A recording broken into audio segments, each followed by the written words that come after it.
সংস্কার না করে জাতীয় সংসদ বা স্থানীয় সরকার কোনো নির্বাচনেই ভালো ফল পাওয়া যাবে না বলে মন্তব্য করেছেন স্থানীয় সরকার সংস্কার কমিশনের প্রধান অধ্যাপক তোফায়েল আহমেদ।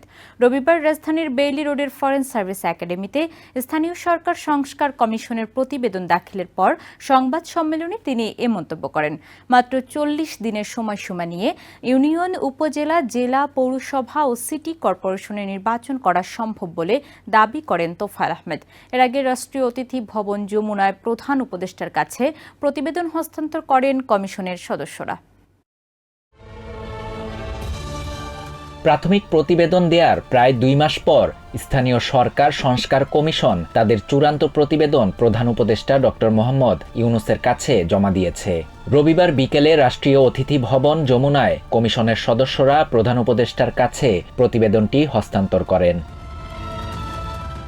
পরে রাজধানীর বেইলি রোডের ফরেন সার্ভিস একাডেমিতে সংবাদ সম্মেলন করেন স্থানীয় সরকার সংস্কার কমিশনের প্রধান তোফায়েল আহমেদ। সংস্কার না করে জাতীয় সংসদ ও স্থানীয় সরকার কোনো নির্বাচনেই ভালো ফল পাওয়া যাবে না বলে মন্তব্য করেন তিনি বলেন, মাত্র ৪০ দিনের মধ্যেই ইউনিয়ন, উপজেলা, জেলা, পৌরসভা ও সিটি কর্পোরেশনের নির্বাচন করা সম্ভব।